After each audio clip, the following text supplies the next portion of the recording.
Well, hello everybody. In this video I'm going to go through this billet block behind me as well as my old RB25 Neo sleeve block, which is now pretty damaged, cracked, broken, unusable. Some pretty serious cracks through it, which is quite interesting.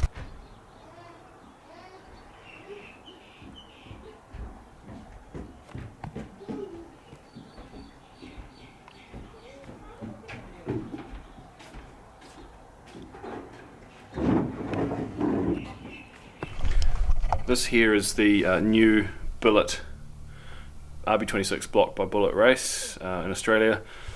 It is a bit of a masterpiece, really. Yeah, it's quite light compared to that thing. That thing's, I think, roughly around about 65-70 kilo, and that's roughly around about 40 kilo. So we save about 30 kilo from the front of the car by doing this upgrade, and obviously we gain a hell of a lot more strength. I've got all the bits and pieces, the bolts, head bolts, the differences, which I'll go through shortly. So these are the main bolts for the RB25 block that I've just destroyed. Head bolts, and these are the new half-inch head bolts which go into this. So the head actually needs to be recessed, or needs to be drilled out to fit that. But let's just start with this block over here, which is the old 23U. See the casting on the side right there, which is a four-wheel drive RB25 Nissan Neo Stagia block. This is from Nissan Stagia. It's got four-wheel drive pan on it, so it's actually got a bit more, I guess, steel or meat strength in the base, because there's an extra row of bolts for the four-wheel drive sump pan, which is different to the rear-wheel drive. Now this block's toasted. It was mixing oil with the water, and it's got lots of cracks. So the first crack is in here. Well, not there. Try that again. And if I just put the light on it, we may be able to see. Either way, there's a crack through there.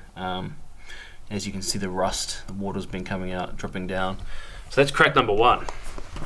Crack number two, or cracked many number twos. If we just look at the deck surface right here,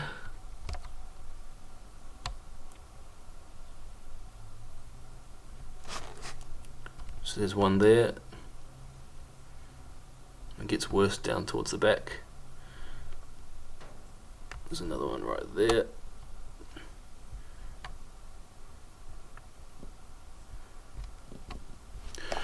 Go down to the back where the ones get a bit worse. There. Come over here.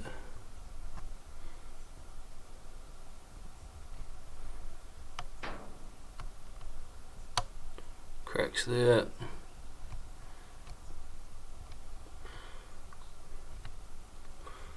Pretty decent crack going on.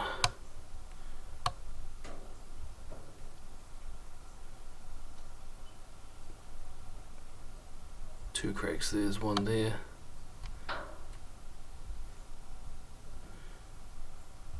Cracks going on there. So yeah, pretty cracked. This is a sleeve block. As you can see, it's got sleeves, darting sleeves, because on an earlier block, which wasn't sleeved, we split a bore.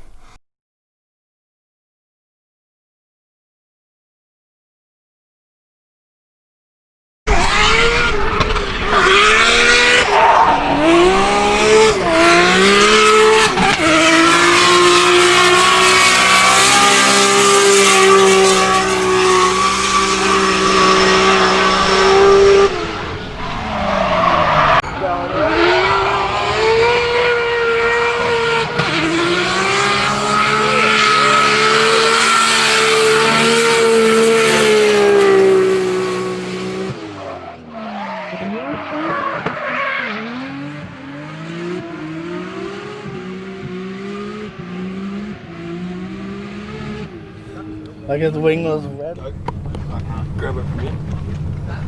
Got it. Whee!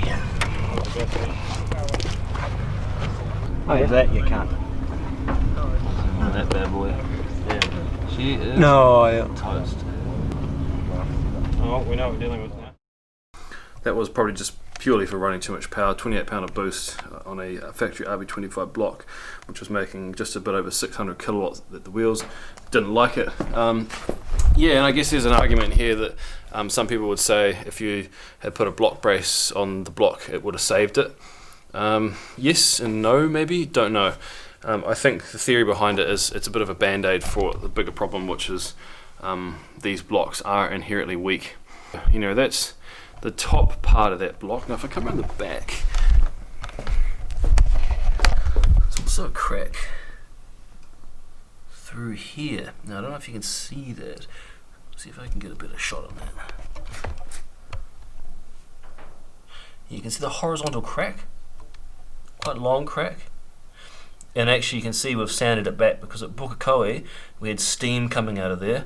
And we put some NEO, which is kind of like a JB weld, onto the block to attempt to temporarily repair it, which didn't really work. But you know, you can see really there's a long crack just through there somewhere. So that's number 2 or number 3 crack. Now I'm just gonna put the block up on end. And there's some more cracking that's gone on around where the sort of girdle is. So let's just have a look at that. Right, so let's have a look at the back of this thing. So you can see the sleeves. You can just see the sleeves kind of there. So that's how much has been taken out of the block. To fit that sleeve in, you can see it's been held at the bottom of the block. You can kind of see the lip there where it finishes. Now, sleeving blocks, you know, I've learned the hard way. Bit of a bright light. I've learned the hard way. Sleeving a cast iron RB25 block, not a good idea. Waste of time, waste of money, waste of everything. Yes, the combustion chamber and the cylinder walls become a lot stronger, but it takes a lot of strength out of the block, particularly on a block like this, which is already weak inherently. So just come down here a little bit. Biggest thing I can see, which is a bit alarming, is a crack along here.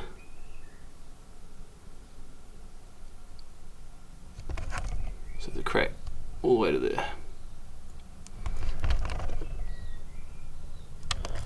Move back a little bit. And I'm not sure if that's where the water was mixing. Well, I'm not sure if somewhere around here is where the oil was getting into the water, because somewhere in this block a huge amount of oil was getting into the radiator. All in all, this block, no good. Not for at least the power and revs I'm running. I reckon if you keep it under sort of 8,700, 8,800, don't sit it on the limiter. You know, have a turbo small enough that sort of keeps it off the limiter. You know, don't sleeve it. Should be fine, but not in this case. This is no good. You can also see what I was just talking about before is the 4-wheel drive sump pan bolts. So it's got both bolt holes. So you've got the additional ones on the outside too. So it's got a bit more strength, this block, because it's a 4-wheel drive block.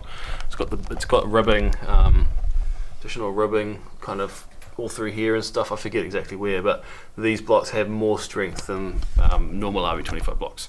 So that's the 25 block, no good. Let's move on to the new block. So Bullet Race, rated to about 1,800 horsepower. This is a wet version. You can get the dry version, which doesn't have. I think this is what the difference. These water holes, dry being for drag cars, this being for whatever cars. If we just take a look at the difference in sizing, so if we look at the head bolts, this is the new head bolt, and this is the old head bolt, or head stud. So the difference in thickness, slightly. These are a ½ inch, these are about 11 mil. So obviously these sort of just go into here, and they are a pretty long bolt. Like, I mean, look at the amount of thread that's got. So I assume it's going to have the same top half. That's where the head goes up to, but the actual into the block, it's got way more compared to that. And that's quite impressive, actually. So I assume that's what they mean when they say deck surface. So let's just flip this thing on its side. I don't want to damage it or anything, but right underneath. So I've just put the girdle on the RB25 block, and I've got the billet block next to it, so you can see the additional strength and the integration, I guess you could call it, of this whole bottom piece. So it looks like this whole piece comes off. Yes, there's a line through there. So this whole bottom piece comes off, rather than just on this the girdle, which is the piece that comes off, to incorporate, I guess, to strengthen the whole lot of it against the rest of the block. And this is, I guess, where the idea of the sort of the block brace comes in, bracing from there to give that whole structure a bit more rigidity, kind of to integrate it. But that's pretty cool.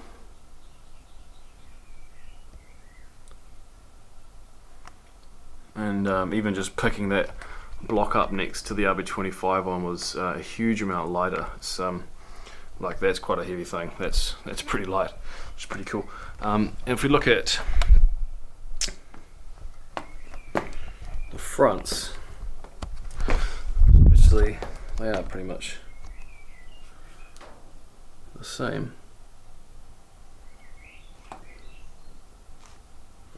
So I need to transfer, obviously, the water pump, the oil pump. I guess the tensioner bolt needs to go across into that bolt. Bolt holes look pretty similar.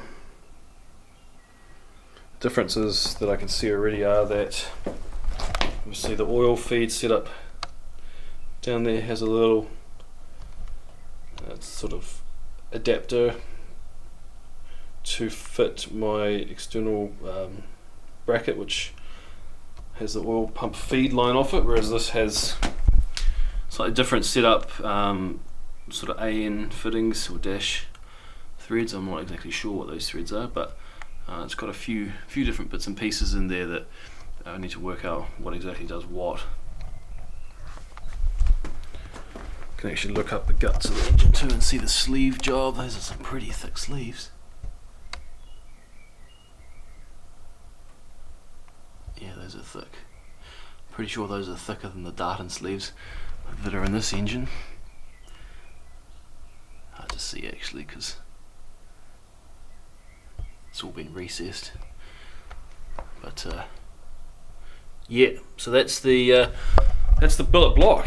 And I might just touch on a few other little bits and pieces, some changes as well. So this is a new C-Trab oil cooler, which will be going with the engine. Now the theory is that these engines run at 15 degrees, on average 15 degrees hotter than the cast engines, just I guess being billet alloy. This is a new oil cooler I'll be running, so it's got twin fans on the back of it, which will hopefully, you know, allow us to have the control over the oil temp. So if we just compare that to this oil cooler, which I've been running for a very long time, good old Fluidine. I had a hard life. It's been in the car since 2014. No fans, no airflow, no nothing. So that was pretty much not doing much at all. But this new setup will, similar size, it'll allow us to kind of, get the oil temps under control, and we'll drive that by the ECU as well.